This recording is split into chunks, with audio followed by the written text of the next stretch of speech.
Attention higher ed leaders. Are you ready to transform your marketing and enrollment strategy?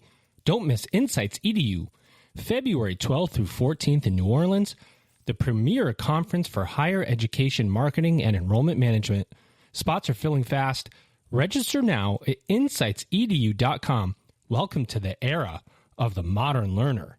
Let's go! At Lucian Live 2025, we're going to explore the magic of innovation. We want to imagine, believe, and achieve. It's happening April 6th through 9th, 2025 in Orlando, Florida, and we're going to explore technology, modernization, and artificial intelligence. Explore the latest technology solutions, discover industry insights, and make valuable connections as a global community. It's time to register for Ellucian Live 2025 at elive.ellucian.com. Do you want to get invites to special events? Do you want to get exclusive early access to ad-free episodes, extended episodes, bonus episodes, behind-the-scenes episodes, and original content? Do you want to accelerate your professional development?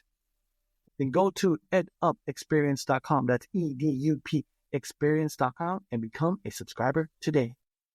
Welcome back, everybody. It's your time to EdUp on the EdUp Experience podcast, where we make education your business. This is Dr. Joe Salustio back with you here on another episode of the podcast.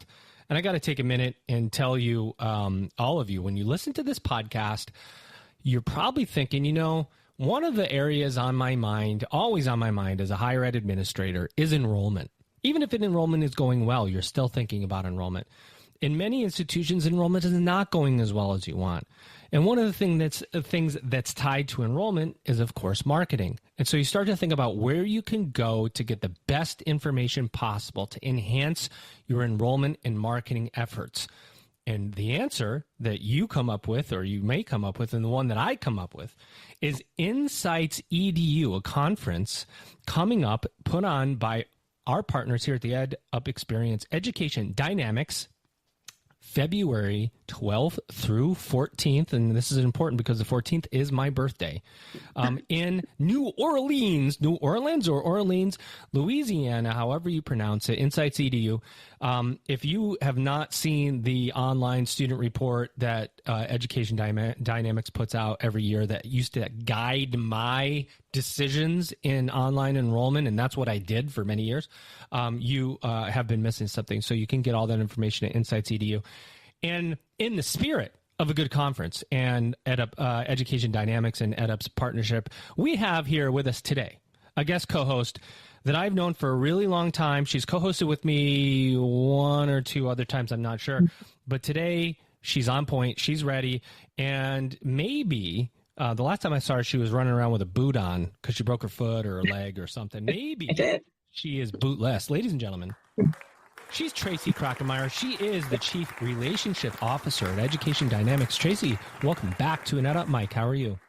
Why, thank you, Dr. Salustio. And yes, I am bootless, and we are very excited for people to join us in New Orleans at our conference, and we will be releasing the newest edition of the Online College Students Report, the Modern Learner Report, and talking through some of the updated trends and different things that we're seeing from our current and prospective students in the marketplace.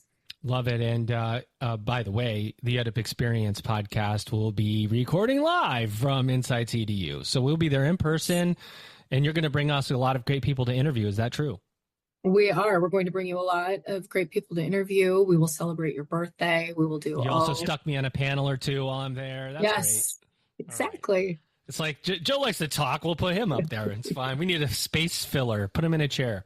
So I'm so excited to be there, and we're going to talk about what's going on in higher ed today. And, we in the U.S., in particular in the United States, we have kind of a way of doing things. And we have neighbors to the north, if you will. In fact, I was just in Vancouver not too long ago at our Ellucian Canadian User Conference for the company that I work for, my day job, if you will, Ellucian.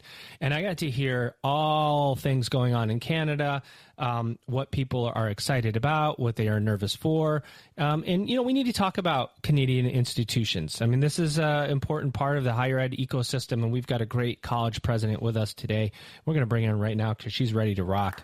Ladies and gentlemen, she's Dr. Julia Christensen Hughes. She's the president and vice chancellor at Yorkville University. Julia, welcome to the mic. How are you?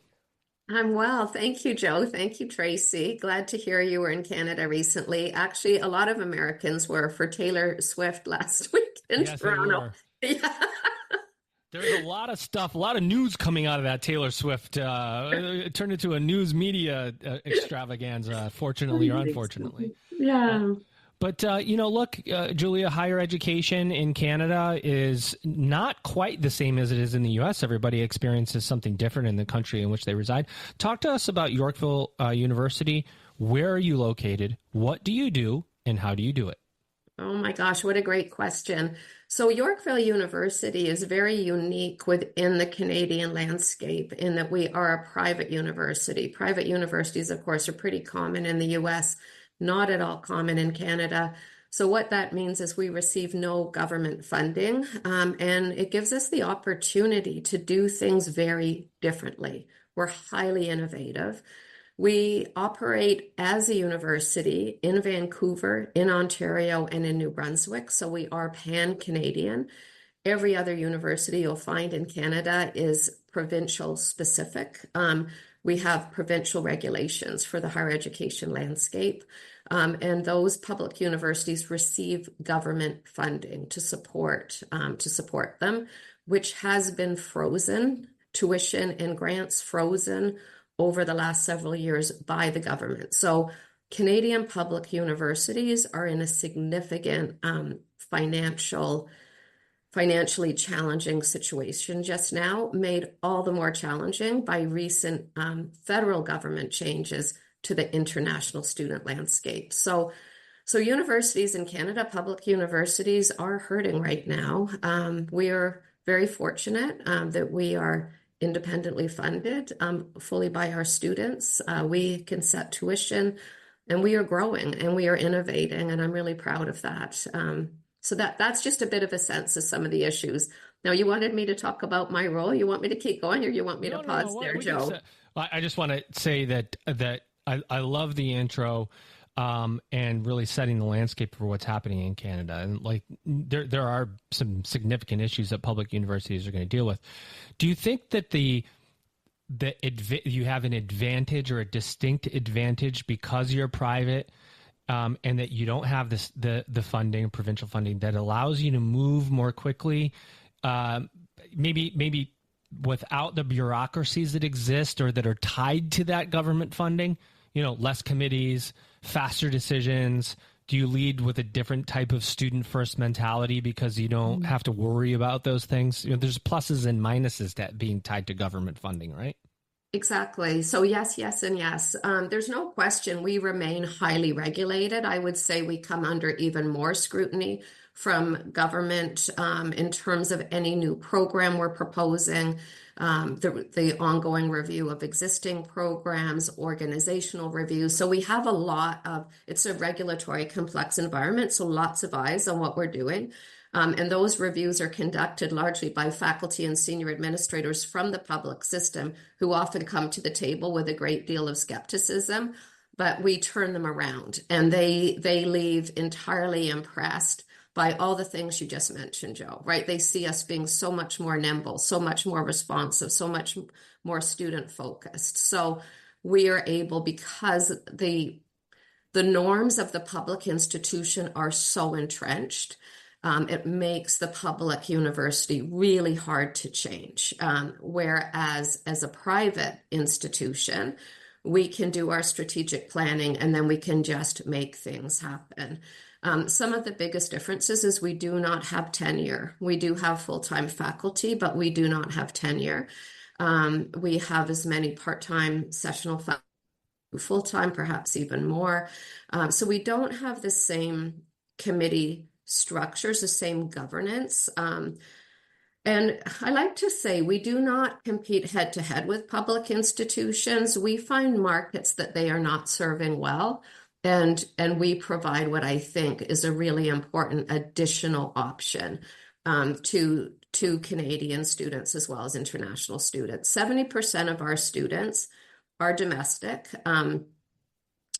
The average age of our graduate students, which again is about 70% of what we're doing, so those domestic students tend to be graduate learners, is 36. The vast majority of them are female. We serve students in every province and territory in Canada, and they are learning online in an asynchronous format. So these are people, a lot of people living in remote communities with children, family responsibilities, community responsibilities, full-time work, but they want to earn that graduate degree to transform their lives, right? They have a dream to either to pivot their career or to become promoted into enhanced responsibilities, and they need a graduate degree to make that move. And that's where we come in.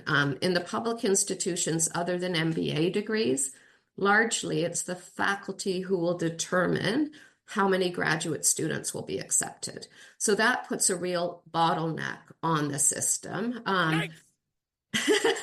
Yes, exactly. So you may have all kinds of students who are fully qualified for that graduate program they're applying to, but because of the bottleneck, there can be hundreds, sometimes thousands of students applying for a handful of spots. To me, this is a major problem. Probably in the US as well as Canada, but certainly in Canada, we lag in the G7 for the percentage of our population who have graduate degrees. And we know graduate degrees are increasingly required for professional career progression. And we just don't have enough spots. A number of public universities in Canada have actually gone to a lottery because there's so many students who are fully qualified competing for those few spaces. They've decided the fairest thing to do is to hold a lottery. Our approach is very different. So thousands of graduate students with us. If a student is qualified, they are accepted, and we scale our faculty to meet the qualified demand while keeping class sizes small. Our class sizes at the graduate level tend to be no bigger than 20. So we have a massive machine to find fully qualified faculty, people with PhDs and professional practice. That for us is another sweet spot. It's people who are academically qualified, but are actively engaged in the practice of their profession. So we feel that approach provides qualified students with the opportunity to earn that graduate credential, being taught by people who are skilled at both, have the academics down, and are actively engaged in professional practice. And we feel that creates the best learning environment for the mature learner. Amazing. Thank Tracy, you. she said she teed you up for lots of questions about modern learning. She did. I love the way that you described the mature learner as well, and really understanding like you are finding a need to find a way to help these people in rural community places where they don't have the same level of access to be able to have the opportunity to pursue that graduate level of education. I know one of the things in some of the research that I did leading up to this that you were very passionate about is the student experience. Mm-hmm. How does that guide you and your decision making and your leadership? And when you talk about the student experience, Tracy, do you mean the experience inside the classroom or outside of it? The experience inside the classroom. I think as we do all of the research about the modern learner and the things that we know, what a student today is looking for, Mm-hmm. they don't have the time. So you were talking earlier about the asynchronous learning and the online modality, knowing that these people are, have jobs while they're trying to pursue their education, and really, making sure that their educational experience is providing them the value that they need when they leave, with that credential. Yeah, so great question. And I have to say, I want to be totally upfront. I don't want to come across as thinking we have it all solved, because we have a lot of things where we've identified opportunities and we have plans in progress. I'm a big believer in continuous improvement. And as I like to say to my team, you have to be able to put the truth clearly and kindly in the middle of the table, right? Mhm. And sort it out and move forward. And so I would say, in terms of the student experience, it of course looks different if you're one of our on-campus students or if you're online. But in both dimensions, we've committed to the concept of relentless welcome. And I love that, I right? like This that a lot. concept of Tell us more. Yes. relentless welcome was a concept that we just really grabbed hold of. I mean, it's written about in the literature. And thinking about, if you're an international student coming to Canada, you must feel the weight of the world on you, right? Your family is investing so much, like hopes and dreams, and that you're going to come to Canada and succeed and make the family proud. And of course, a lot of money being invested in someone coming here. Must feel an incredible amount of pressure, new culture. It can be a new language.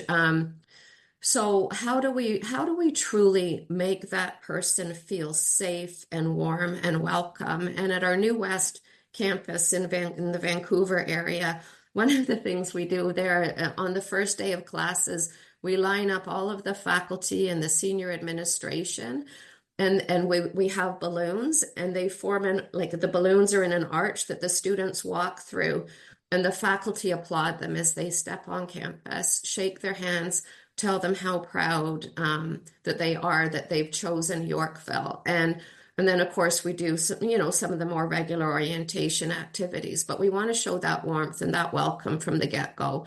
The other thing we do also on our on-campus experience is, again, a real commitment to small class learning. So for our on-campus experience, typically classes remain 20, 30, some sneak up a bit over 40, but very different. Again, what you would find in intro level courses on a public campus, where classes can be 400, 600 students, and people can feel quite anonymous. We're putting a lot of focus on training our faculty, providing really innovative development opportunities for them. So they see their role more as mentors, almost like an apprenticeship relationship in a way. And that also reinforces our signature learning outcomes that are largely skills and values based. So, for example, our commitment to all of our students, whether they're in an undergraduate BBA program or a master's of counseling psychology or the Toronto Film School, that's another program altogether that's pretty fabulous. But one of our 8 signature learning outcomes, for example, is digital competence. We feel a lot of higher education programs these days are failing their students by not preparing them for the world that they are going to encounter. So what are those transferable foundational skills that students need to successfully launch their careers? So we're very focused on skill development. That creates a very different classroom dynamic. And we've designed classrooms in such a way, we call them our FlexYU classrooms, and I know you'll find these on all campuses these days, but the small class environment with the movable tables and chairs, the whiteboards everywhere, lots of tech, to support more problem-based learning, community-based learning. It's in those projects, right, that students will have the opportunity to hone and demonstrate those skills. So that is describing where we're going for our undergraduate on-campus experiences. Online asynchronous, it's an interesting question, isn't it? When the whole point, the whole value proposition of the program is anywhere, anytime learning. So people tend to be engaging with text, right? Making a post, responding to other people's posts. We want to take that experience to an entirely different level. So I'm so delighted that we have just signed on with Desire to Learn and the Brightspace platform. We really want to move the needle. We've got an incredible team of learning designers to use all kinds of tools to bring that online learning alive. So lots more use of video and animation. Again, I'll use the example of our Master's of Counseling Psychology program. Lots of opportunity to videotape real exchanges as people are developing those counseling skills, for example, and critiquing one another. So there's so many things that can move online asynchronous learning far beyond, the original when, someone would get a bunch of books in the mail and then would have to study on their own and write the test, right? So how do we create this concept of relentless welcome, supporting deep learning, a high degree of engagement in an online asynchronous class? And my aspiration is we become recognized as national leaders in figuring out how to do that well. But we also want to build community beyond the classroom for people who have that hunger for, more synchronous personal engagement. And so we have a number of optional initiatives now that are helping students engage with one another. For example, we have, again, for our Master's of Counseling Psychology program, recently introduced a concept called Northern Lights, and it brings together people studying, aspiring to become mental health counselors in Canada's north, so our most remote regions, but it engages them with each other in a synchronous way with people in the community, with alumni from the program. Many of these students are Indigenous, First Nations, but looking at ways for them to learn with and from each other, and just to connect, right? To connect about what are you seeing in your community? What are the challenges? What do you think some innovative ways forward could be? So that's just one example of what we're trying to do, both, inside the classroom, whether on campus or online, and then beyond it. Outstanding. So you've said a lot. Tracy, keep going if you have another question. No, you can go. Go ahead. You brought something up, and I started thinking about it because when you're talking about tech, you mentioned tech, and I've said repeatedly and written that I think the future of higher ed is high tech meets high touch. You got to have both. You can't have one or the other. And of course, we have this Artificial intelligence.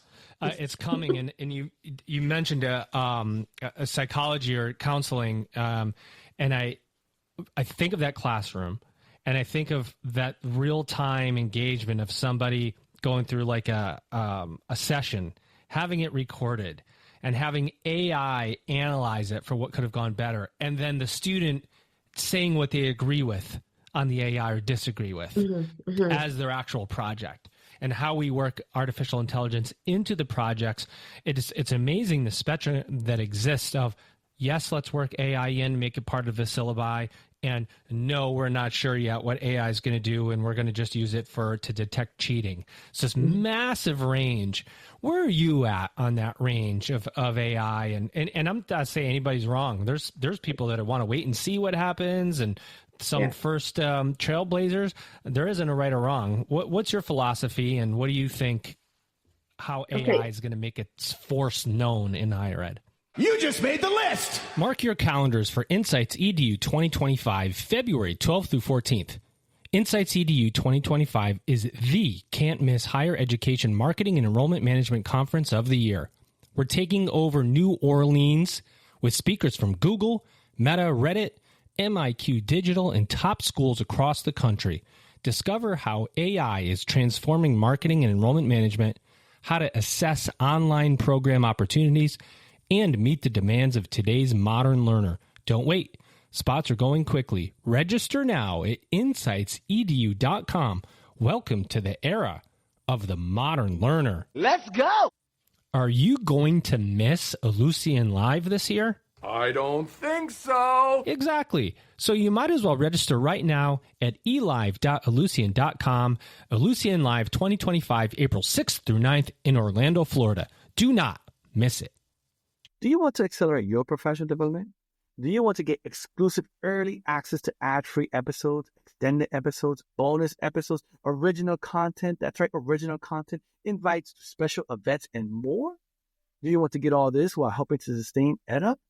Then go to edupexperience.com. That's EDUP experience.com and subscribe today? Yeah, so great question. I spent a lot of time thinking about this. So the two of you may have been aware I did a lot of research in academic integrity. So I would say that was the first AI, right? Academic integrity.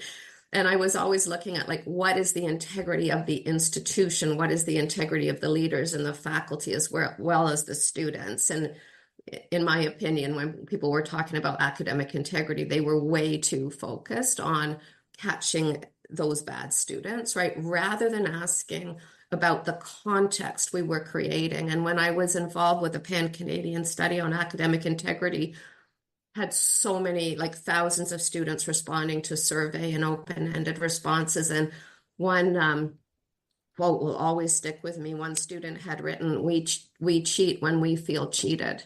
And I think there's a lot of ways students can feel cheated. And I think today they can feel cheated if they're aware that what they're learning will not be relevant by the time they graduate, right? The world is changing so fast. And of course, a lot of that is being driven by AI.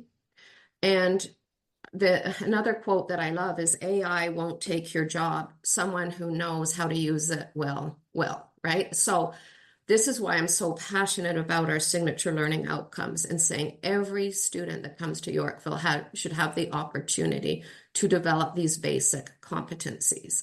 But I absolutely agree with you. Like, what is it to be competent in AI? If you're aspiring to become an accountant, right, could be very different than if you're aspiring to become an educator or a psychologist. So what we've tasked each one of our disciplinary groups or faculties to do is to take these signature learning outcomes and interpret them through that disciplinary or that career focus lens, and to ensure they have people on their advisory committees who are really smart and understand where AI is going within that particular profession. And we've just hired, I mentioned briefly Toronto Film School. So it's ranked one of the top film schools in the world, and it's part of the YU family.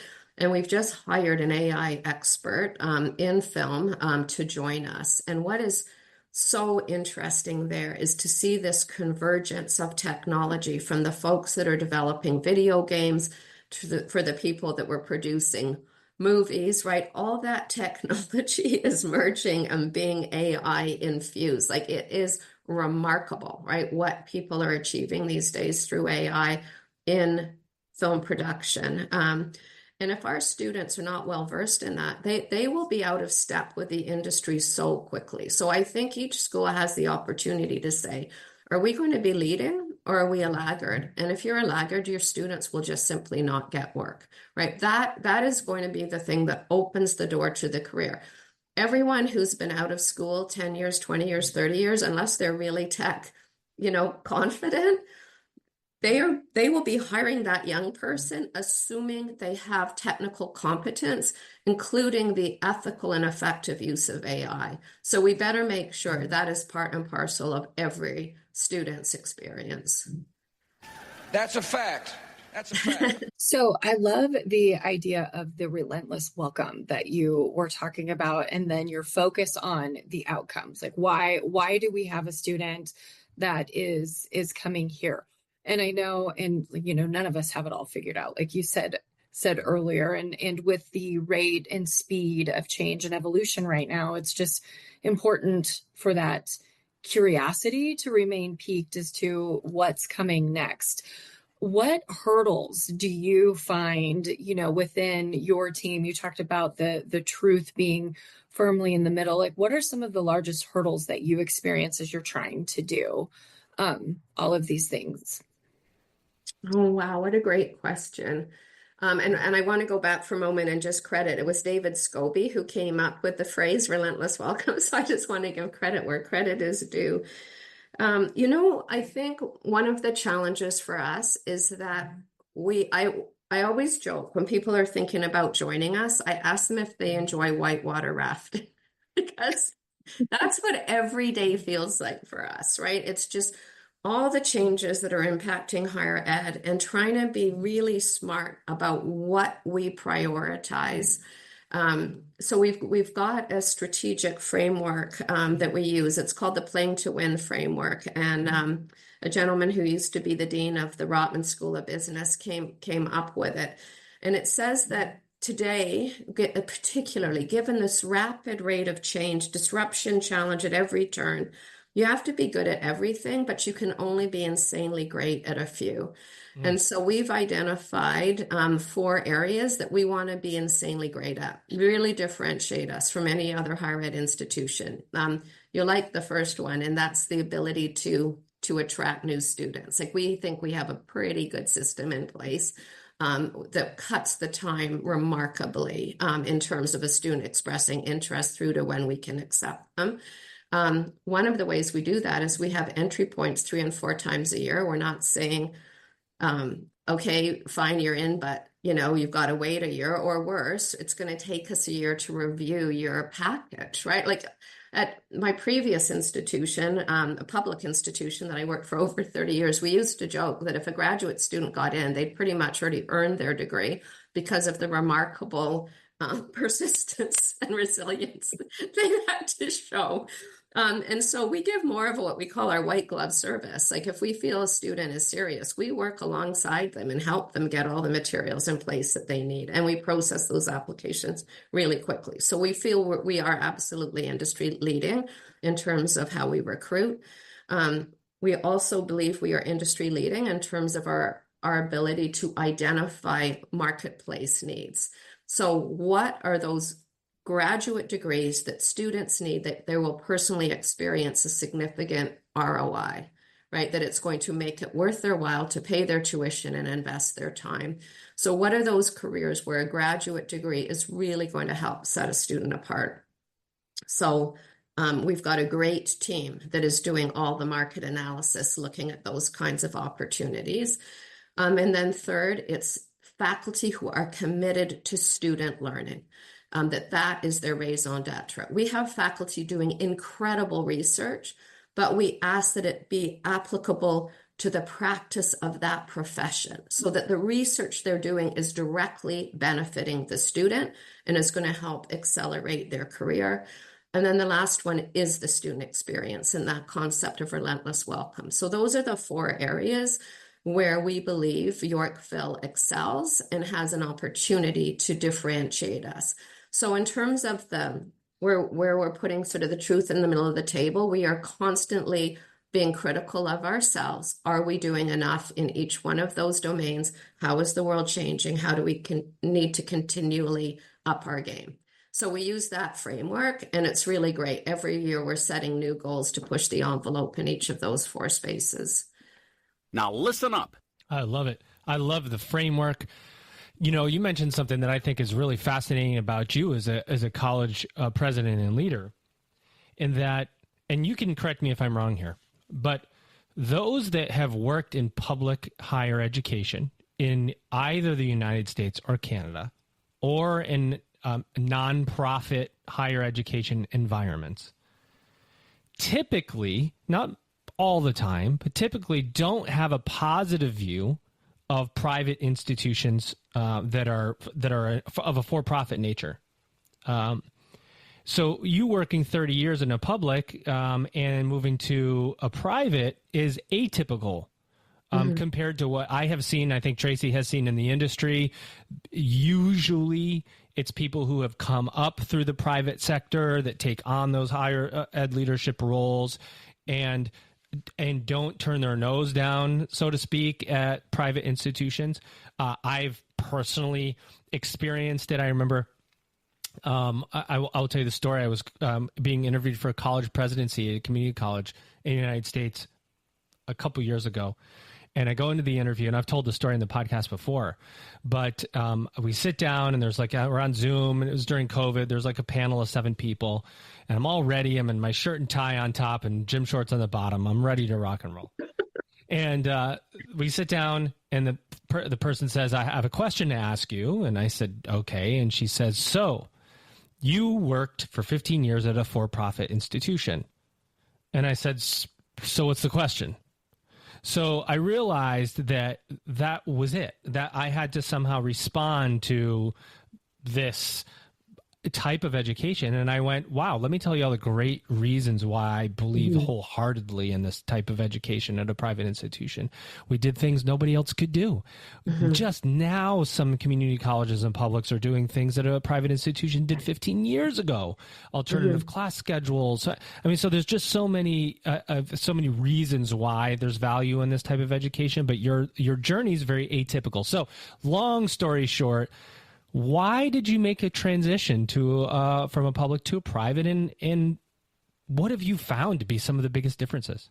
Okay, another great question. So I think I had a bit of an advantage in that my own disciplinary interest is in the alignment of systems against audacious organizational vision, right? Like that's. So I have an MBA. My background is business. I was business all the way, BCom undergrad, did an MBA, really became intrigued by politics and power, organizational behavior during my MBA studies. I'd been a restaurant manager for a bit, and I was using my MBA to make sense of some of the things I'd experienced as a restaurant manager. And then for my doctoral dissertation, I studied empowerment at Pizza Hut Canada, when it was owned by PepsiCo. So that gave me terrific insight into a large American multinational. And I was intrigued by what Pizza Hut Canada was saying that they wanted to achieve, and they were going to use organizational empowerment to get there. And then I got to observe, it was called a critical ethnography, studied them for a year, and saw all the ways that it wasn't going to work, right? What were the things about the system that were getting in the way of these bold aspirations? And I was reflecting on that when I was walking across campus one day, and I had this penny drop moment, and I thought, oh my goodness, the university is as challenged, if not more challenged, than a private institution or something that's traded on the stock market. I'm thinking, oh my gosh, the university shares all of these bold aspirations about how much it cares about students and their learning and how much it cares about alumni. But if you actually look at the behavior within the institution, one could reasonably argue that something else is going on. And so what are the systems that drive the behavior of faculty and other employees contrary to the vision? It's like the university as institution makes bold promises to society that you will be able to trust, right? The credibility of the degrees we confer, the truths we disseminate, and our role in society. But you don't have to scratch too far beneath the surface that all of that can be effectively challenged. So I really decided to pivot my career to trying to change it. So I became head of a teaching center that was committed to the university's stated intention of becoming a student-centered university. And then I found myself as president of a national organization that was trying to advocate provincially and federally to support faculty who wanted to do things differently, who really cared about their students, who really cared about their learning, but were getting all kinds of blowback from their institutions. I was even told that I'd ruined my career by demonstrating I cared too much about students. So what I discovered is that in trying to change the public institution, you become sort of a whistleblower on the status quo. And we all know what happens to whistleblowers, right? The institution doesn't make it easier for those folks. Anyway, next I became a department chair of business, and then I became dean of business. And in that role, I thought long and hard about all the research I've done about organizations and integrity. And I thought, what would it look like to create a business school that was intent on producing graduates who would become ethical leaders, who would understand that business can and must be a force for good in the world. So what does business look like that actually produces products and services that the world needs, that cares about community and environment? So I did that work for 10 years, really proud. We got our MBA top ranked in the top 10 in the world by Corporate Knights. So there is a movement, right? And business schools that are aligned with the United Nations. So we became involved in all of that. So I became this real big proponent to say that business is the sustainable model, right? Ethical business, it doesn't depend on fundraising. It doesn't depend on government grants. It can be in charge of its own future. So if it has bold vision and an ethical compass, that's actually the very best way forward. So I really then, like, I've sort of recreated myself a few times across my career. So I actually had the pleasure of addressing the United Nations General Assembly in New York City on behalf of business schools the world over that were committed to providing this different kind of education. So when I was on leave from, because in Canada, you do 5 years, maybe you get renewed for 5 and then you're done, right? In terms of these significant academic leadership roles. So I was on leave from that and really thought that was so exhausting, right? Building a better business school, that I was probably done. I was probably going to become one of those annoying senior faculty members that walk across campus and don't do much. But then I realized that's not really who I am. And Yorkville came calling, and I thought, okay, I have one more significant leadership gig in me, and that's to prove that there is a role for a highly innovative, highly ethical private university in Canada. I love it, Tracy. I love that story, and it was way better than I thought it would be too. Yeah, and just the constant challenging of the status quo. Like, I would love to understand. So as you're looking ahead, what do you think your institution, or what do you think it looks like in 3 years? You know, the rate of change is so rapid. Like, what are you seeing on the horizon? Well, right now, as I mentioned, we have around 70% of our student population is domestic. Canada's federal government has been significantly changing the rules, allowing international students to come to Canada. That's why the U.S. has just seen a major uptick in applications of students And there from it is. India. Yes. Somebody's saying it. That's exactly right. It's exactly yes. Right. So we fully expect the percentage of our international students to go down relative to our domestic students, but we feel that we will remain attractive, given what I've shared earlier about how we've distinguished ourselves. And we have many more graduate degrees in the hopper that we think will be really appealing to both a domestic and an international market. So when I look to the future, we will have continued to enhance our 4 pillars of differentiation. We will have grown in size immeasurably. We'll have many more programs on offer. I think the publics are in such financial distress right now. And I've always said, as a leader, you kind of have 2 choices in a tough financial market. You know, are you going to squeeze your way to the bottom? Or are you going to innovate and grow your top line? And sadly, I see most publics doing the squeezing. That makes it very, very difficult to innovate.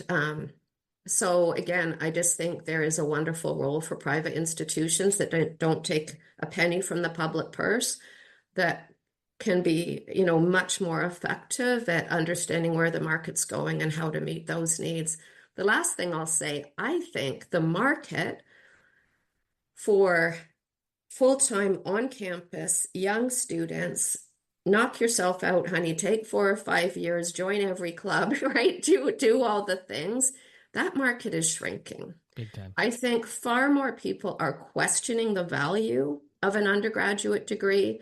I think we're going to see much more interest in true work integrated learning, where someone is working full-time, studying, kind of just-in-time learning, something that can be applied immediately to your work project.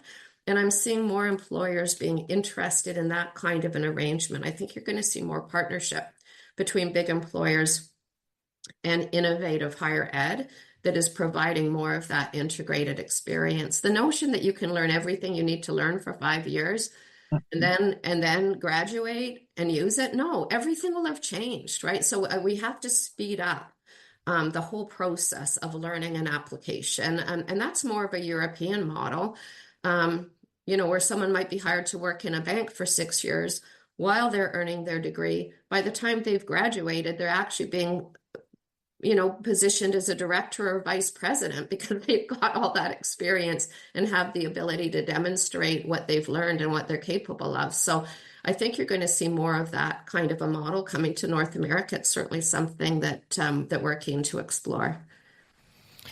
What else do you want to say, Julia, about Yorkville University that maybe hasn't been said? Anything else that you want to just let us know or let the audience know about? Anything on your mind? Well, how about you recommend Americans come study with us? How about you do it here live on the EdUp Experience podcast? We'd love to see more Americans studying with us.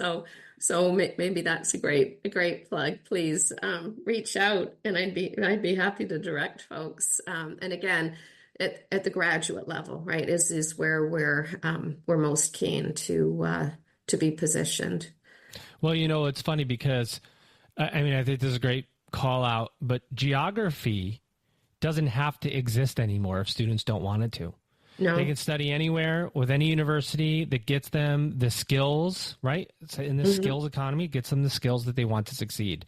Yeah. And that's a big benefit to the student. It also puts a lot of buying power in the student's hands and not in the universities when a student can choose. That means your university generally has to cater to the customer, and the customer's making demands. And I always say that the customer demands that their package be delivered same or next day.